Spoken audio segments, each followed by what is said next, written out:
बहुत बहुत स्वागत है आपका अपना YouTube channel job alert Gautam में। साथियों, आज की वीडियो में हमने लाया है सीटेट की जो परीक्षा है।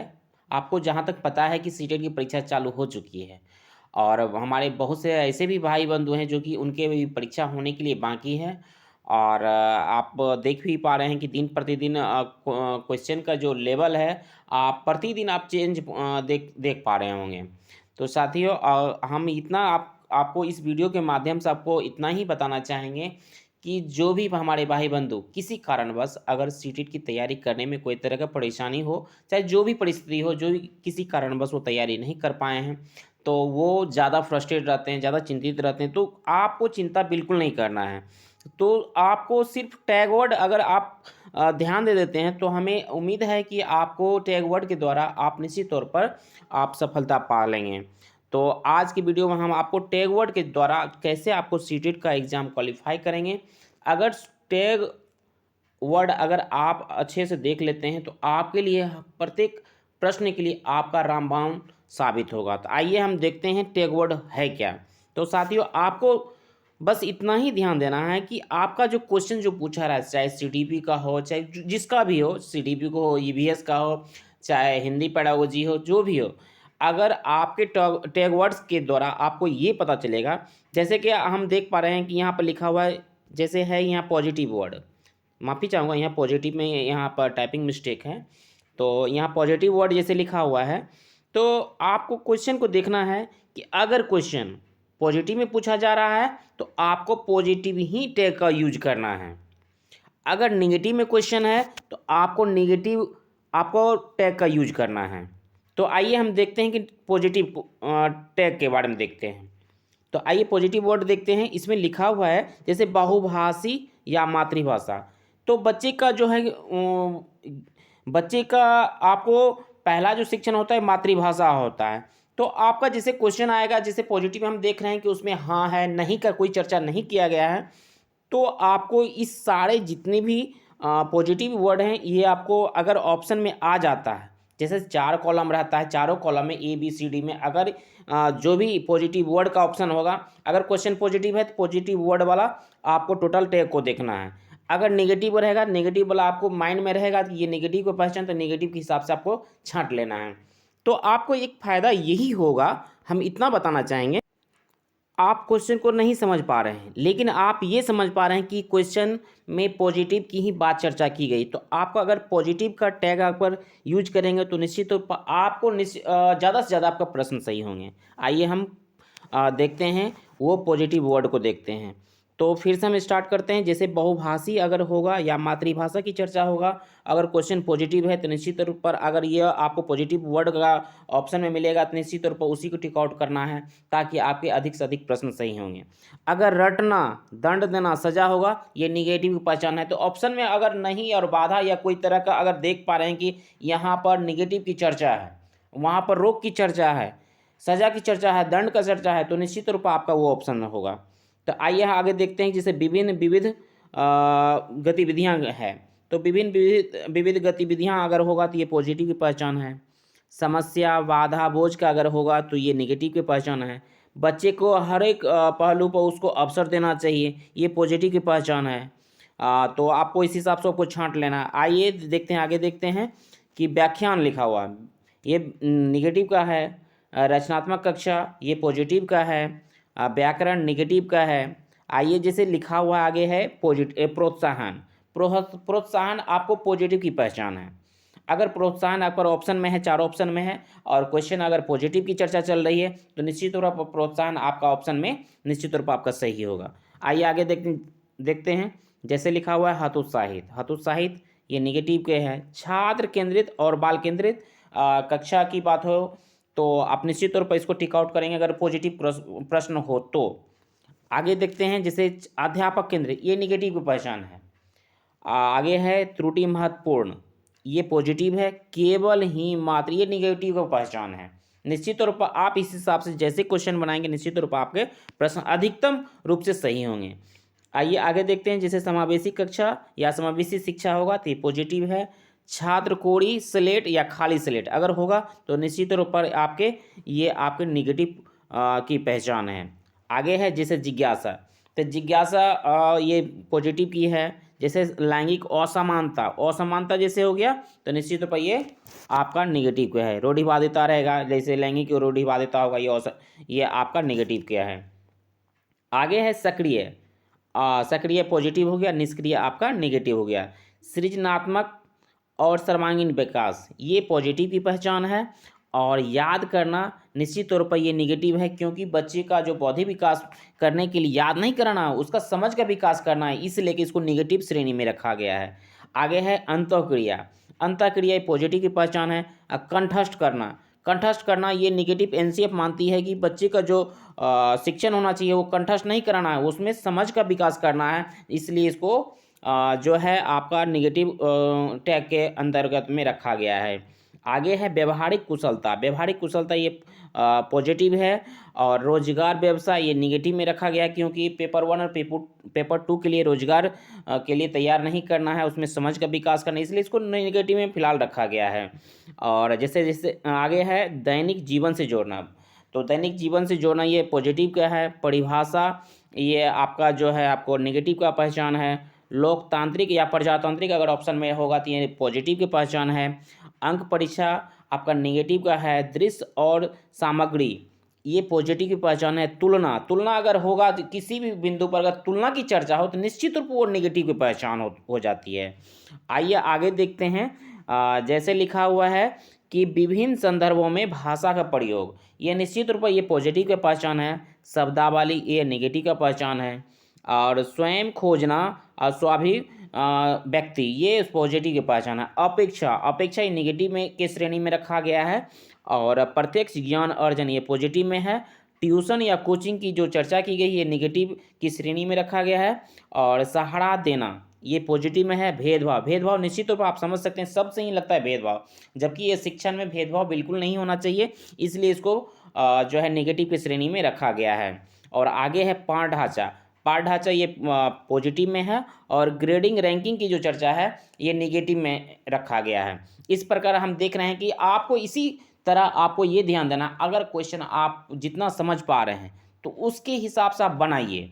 अगर आप समझ नहीं पा रहे हैं और क्वेश्चन को आपको देखने से ये पता चलता है कि ये क्वेश्चन हाँ में जवाब पूछा जा रहा है और पॉजिटिव की चर्चा है, तो निश्चित रूप से ये टैग के द्वारा जो पॉजिटिव टैग है, पॉजिटिव वर्ड जो दिया गया है, इसके सहारे से आप ऑप्शन को छांट लेंगे और मैक्सिमम आपके उत्तर सही होंगे।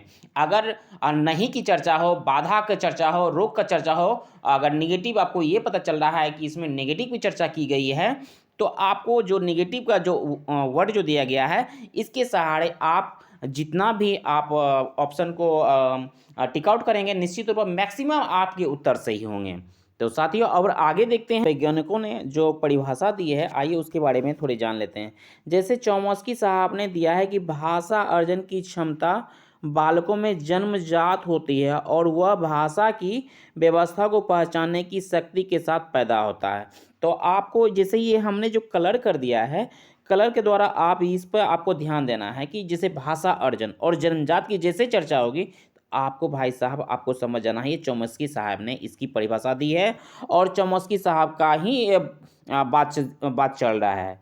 और आगे देखते हैं, आगे जैसे दिया हुआ है कि लेवागस्की के अनुसार इसमें दिया है कि बच्चों की भाषा समाज के साथ संपर्क का परिणाम, जैसे भाषा समाज होगा या भाषा संस्कृति होगा, तो आपको ये समझ जाना है कि वाइगोत्स्की के विषय में ये बताया जा रहा है और वाइगोत्स्की साहब ने भाषा समाज या भाषा संस्कृति की जो कि उन्होंने बताया है उसी के विषय में ये चर्चा की गई है। और पियाजे के अनुसार देखते हैं, इसमें बताया है कि भाषा अनुसंज्ञानात्मक की भांति परिवेश के साथ अंतःक्रिया के माध्यम से विकसित होती है। तो जैसे संज्ञानात्मक की चर्चा हो, अंतःक्रिया की चर्चा हो, तो आपको ये समझ जाना है कि पियाजे साहब का ये प्रश्न डील किया जा रहा है, पियाजे साहब का ही प्रश्न है, उससे ऑप्शन से मिलता जुलता रहेगा।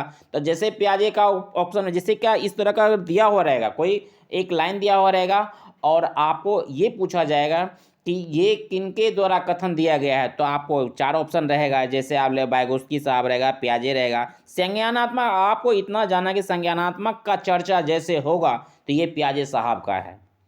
आइए आगे देखते हैं, जैसे कुछ सिद्धांत के बारे में देख लेते हैं, क्योंकि आपकी जो एग्जामिनेशन बिल्कुल नज़दीक है और एग्जामिनेशन स्टार्ट भी है। जिन बंधुओं का अभी तक एग्जामिनेशन नहीं दे पाए हैं और परीक्षा का देरी है, तो निश्चित तौर पर इस टैग वर्ड का कुछ जो इम्पोर्टेंट है, इस पर अभी ज़्यादातर प्रश्न इसी सब से ज़्यादा प्रश्न बन रहे हैं। जैसे वाइगोत्स्की का से प्रश्न आ रहे हैं, कोहलबर्ग से आ रहे हैं, पियाजे साहब से आ रहे हैं, इससे ज़्यादातर प्रश्न बन रहे हैं। तो आइए हम इसको थोड़े से इसको विशेष रूप से हम देख लेते हैं, ताकि हमारे परीक्षा के लिए रामबाण साबित हो। तो आइए देखते हैं, जैसे हम सिद्धांत के बारे में थोड़े देख लेते हैं। सिद्धांत कि कौन सा मनोवैज्ञानिक ने कौन सा सिद्धांत दिया है। जैसे कि संज्ञानात्मक विकास का सिद्धांत जो दिया है वो जीन पियाजे साहब ने दिया है। जैसे भाषा समाज संस्कृति का सिद्धांत, जैसे अभी जस्ट हमने बताया कि भाषा समाज या समाज संस्कृति होगा तो वाइगोत्स्की होगा, उसी तरह यहाँ हमने इसका अलग से इसका कैटेगरी बना दिया है। भाषा और समाज संस्कृति का जैसे मिलेगा तो आपको वाइगोत्स्की का चर्चा होगा, ले वाइगोत्स्की। नैतिक विकास का सिद्धांत कोहलबर्ग साहब ने दिया है। बहुबुद्धि का सिद्धांत हावर्ड गार्डनर ने दिया है। मनोसामाजिक सिद्धांत इरिक्सन साहब ने दिया है। और अगर मनोविश्लेषण की बात करें तो या मनोलैंगिक गत्यात्मक का सिद्धांत सिगमंड फ्राइड ने दिया है। क्रिया प्रसूत पुनर्बलन का सिद्धांत स्किनर साहब ने दिया है। आवश्यकता का सिद्धांत मैस्लो साहब ने दिया है। सूझ और अंतर्दृष्टि का सिद्धांत कोहलर ने दिया है। शास्त्रीय अनुबंधन अनुकूलित अनुक्रिया का सिद्धांत पावलोव साहब ने दिया है। आगे है बहुकारक सिद्धांत। बहुकारक सिद्धांत जो साथियों दिया है वो थॉर्नडाइक साहब ने दिया है और समूह कारक थर्स्टन। इस तरह आपके जो प्रश्न अभी फिलहाल बन रहे हैं, अभी फिलहाल जो प्रश्न बन रहे हैं साथियों, आपका सिर्फ पियाजे से ज़्यादातर प्रश्न बन रहे हैं, वाइगोत्स्की से ज़्यादातर प्रश्न बन रहे हैं, कोहलबर्ग से बन रहे हैं, हावर्ड गार्डनर से बन रहे हैं। और बाकी ये भी है महत्वपूर्ण नहीं है, क्योंकि दिन प्रतिदिन प्रत्येक दिन जो पेपर चल रहा है साथियों, तो उसमें प्रत्येक दिन कुछ न कुछ आपके अलग अलग मनोवैज्ञानिक आ रहे हैं। तो हमने बहुत सारे मनोवैज्ञानिक ले लिया है। बाकी विशेष स्तर पर ये जो जीन पियाजे, वाइगोत्स्की और कोहलबर्ग, ये तीनों से तो निश्चित तौर पर आपके प्रश्न मिलना ही मिलना है, चाहे जिस तरह का प्रश्न हो। आइए आगे देखते हैं किसने क्या कहा था। ये हमारा टॉपिक किसने क्या कहा था। जैसे तनाव एवं तूफान काल, ये स्टैनली हॉल ने कहा था। सीखने का आदर्श कार्य, जो कि शैशवावस्था का है, और वैलेंटाइन साहब ने कहा था। बाल्यावस्था की मिथ्या परिपक्वता की अवस्था, ये रॉस ने कहा था। अनोखा काल, कॉल एवं ब्रूस ने कहा था। जीवन का सबसे कठिन काल, जो कि किशोरावस्था की पहचान है, ये किलपैट्रिक ने कहा था। और आगे देखते हैं, आगे है शिशु का मस्तिष्क कोरी स्लेट है, जिसे तबुला रासा कहा जाता है, ये जॉन लॉक ने कहा था। और प्रगतिशील शिक्षा जॉन डेवी ने कहा था।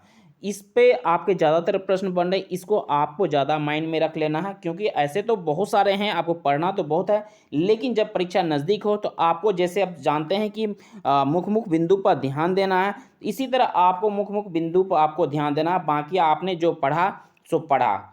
आइए आगे देखते हैं कि किसने किस पर प्रयोग किया है, इसके बारे में जानते हैं। जैसे बिल्ली पर जो प्रयोग किया है जो मनोवैज्ञानिक, वो है थॉर्नडाइक, जो कि एसआर थ्योरी के नाम से जाना जाता है। कुत्ता पर जो प्रयोग किया गया है वो पावलोव साहब ने किया। चूहा और कबूतर पर जो प्रयोग किया स्किनर साहब ने दिया, जो कि इनका जो थ्योरी का नाम है आरएस थ्योरी।